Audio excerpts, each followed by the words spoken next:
Hello and welcome back to my channel. My name is Anmol Tiwari और आज हम बात करने वाले हैं कोरोना वायरस की वजह से बढ़ रही महंगाई के बारे में। क्या क्या चीज़ें महंगी हो रही हैं, ये कितनी और महंगी हो सकती हैं, इनके पीछे क्या रीज़न है, ये हम डिस्कस करेंगे। तो मेरे साथ अंत तक बने रहिएगा and please do like share subscribe hit the bell icon और मुझे कमेंट सेक्शन में लिख के बताइए कि आपको किस चीज़ से रिलेटेड वीडियो चाहिए ताकि मैं उस चीज़ से रिलेटेड वीडियो बना सकूं।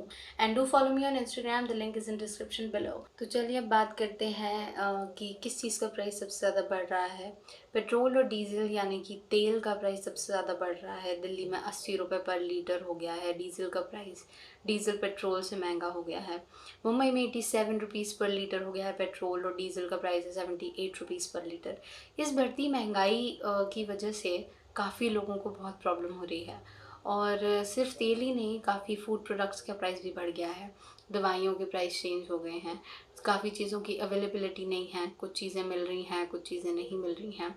तो चलिए बात करते हैं कि इस कोरोना वायरस की वजह से कौन से ऐसी रीज़न्स हैं जो क्रिएट हो रहे हैं जिनकी वजह से चीज़ों को महंगा करने की ज़रूरत पड़ रही है। सबसे पहला जो रीज़न है वो है कि मैन्युफैक्चरिंग मतलब बनाई उतनी नहीं हो पा रही है जितनी हमें रिक्वायरमेंट है। जितने कंज्यूमर्स हैं उतनी चीज़ें वो फैक्ट्रीज़ बना नहीं पा रही हैं क्योंकि उनके पास लेबर कम हो गया है, पैसे नहीं हैं और रॉ मटेरियल उतना नहीं है कि वो चीज़ों को मैन्युफैक्चर कर पाए। दूसरा जो सबसे बड़ा रीज़न है वो ये है कि पैदावार जो है वो उतनी अच्छी नहीं हो रही है। खेती जो है वो किसान नहीं कर पा रहे थे और जब उन्होंने खेती करी तो ये टिड्डी दल की वजह से काफ़ी ज़्यादा बर्बादी हो गई है। पहले उन्होंने राजस्थान की काफ़ी फसल ख़राब करी, फिर मध्य प्रदेश की काफ़ी फसल ख़राब करी और अब वो यूपी की तरफ बढ़ गए और यूपी में भी काफ़ी फसल ख़राब कर चुके हैं।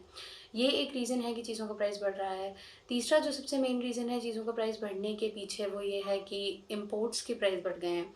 मतलब जब हम ऑयल या कुछ भी चीज़ बाहर से मंगवा रहे हैं तो उसके लिए हमें बहुत ज़्यादा टैक्सेस पे करने पड़ रहे हैं क्योंकि कंट्रीज़ को भी बहुत ज़्यादा लॉस हो रहा है। तो अब वो टैक्सेस वसूल करने के लिए ताकि उनको वो टैक्सेस जो पे करें वो हमसे ले रहे हैं चीज़ों का प्राइस बढ़ाकर। चौथा जो सबसे बड़ा रीज़न है महंगाई के पीछे वो ये है कि इकॉनमी को क्लैश होने से बचाना ताकि हमारी इकॉनमी क्लैश ना हो जाए, टूट ना जाए। ये स्टॉक मार्केट और ये सब बिल्कुल क्रैश होके बंद ना हो जाए, मार्केट से पैसा ना चला जाए, इसीलिए वो चीज़ों के प्राइस बढ़ा रहे हैं ताकि गवर्नमेंट और पैसा हमसे ले सके, रिवाइव कर सके, अपने फंड्स बढ़ा सके और बाकी जगहों पे लगा सके। पाँचवा जो सबसे बड़ा रीज़न है वो है कि गवर्नमेंट के पास फंड्स ख़त्म हो गए हैं और गवर्नमेंट को और फंड्स की ज़रूरत है कोरोना वायरस से रिलेटेड अरेंजमेंट्स करने के लिए। अब लोग बोल रहे हैं कि अरे बहुत सारा पैसा है, एक्टर्स ने पैसा दिया है और गवर्नमेंट के पास इतना पैसा है, कहाँ जा रहा है वो पैसा, गवर्नमेंट पैसा खा रही है। तो ऐसा नहीं है कि गवर्नमेंट पैसा खा रही है, ऐसा है कि कोरोना वायरस की बहुत ज़्यादा अरेंजमेंट्स महंगी हो गई हैं। स्टेट वाइज़ बहुत ज़्यादा कोरोना केसेस हो गए हैं, एक्सपेक्ट भी नहीं किए थे उतने हो गए हैं, 6 लाख क्रॉस करने वाले हैं। और महाराष्ट्र में हालत बहुत ख़राब है, 24 घंटे में 400 लोगों की मौत हो गई है। और ऐसे स्टेट वाइज़ काफ़ी ज़्यादा हालत बिगड़ रही है। कोरोना वायरस के पेशेंट्स दिन पर दिन बढ़ते जा रहे हैं। कोरोना के इन्फेक्शन का जो रेट है वो हर दिन बढ़ रहा है। आज 10% मरीज़ बढ़े, अगले दिन 30% बढ़ रहे हैं।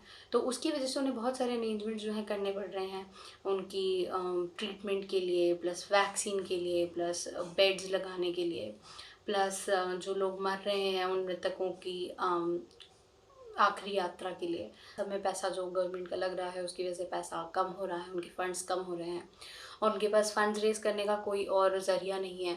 लिकर शॉप्स अभी तक बंद थी तो जिसकी वजह से उनके पास टैक्स नहीं आ रहा था। सबसे ज़्यादा टैक्स गवर्नमेंट को लिकर शॉप से मिलता है। और पेट्रोल और डीज़ल बिल्कुल नहीं बिक रहा था क्योंकि लोग बाहर ही नहीं निकल रहे थे घरों से। तो इन सब चीज़ों की वजह से गवर्नमेंट के पास कोई ऑप्शन नहीं बचा है चीज़ों को महंगा करने के अलावा। काफ़ी चीज़ें अभी महंगी होंगी। चलिए मैं आपको बताती हूँ कि क्या-क्या चीज़ें हैं जो महंगी होंगी और कितना और महंगी हो सकती हैं। सबसे पहला अनाज और सब्जियाँ, उनका दाम बढ़ सकता है क्योंकि टिड्डी दल ने बहुत ज़्यादा तबाही मचाई है। बहुत ज़्यादा चीज़ें, फसलें ख़राब कर दी हैं। तो 3 स्टेट्स में वो फसलों को ख़राब कर चुकी हैं, तो ये चीज़ें कम हो गई होंगी, तो इनका प्राइस बढ़ जाएगा। दूसरी जो चीज़ है वो है ऑयल। ऑयल का प्राइस और बढ़ सकता है क्योंकि अभी हम और ऑयल इम्पोर्ट करेंगे और क्योंकि हम अनलॉक फेज़ में आ गए हैं तो हम अपने काम पे वापस जाएंगे, कोर्ट्स वापस खुल गए हैं, जॉब्स वापस खुल गई हैं। तो अब हम अपनी कारों से जब ट्रैवल करेंगे तो उसको पेट्रोल लगेगा और हम पेट्रोल को कंज्यूम करेंगे। पेट्रोल कंज्यूम करने की वजह से हमें और इम्पोर्ट करना पड़ेगा जिसकी वजह से और प्राइस बढ़ सकता है। तो third and the last thing is property. अगर आप प्रॉपर्टी में इन्वेस्ट करने की सोच रहे थे तो it's the best time to invest in a property, क्योंकि सारी प्रॉपर्टी के प्राइसेस गिर गए हैं। सो आज का वीडियो हम यहीं ख़त्म करते हैं। Thank you so much for watching.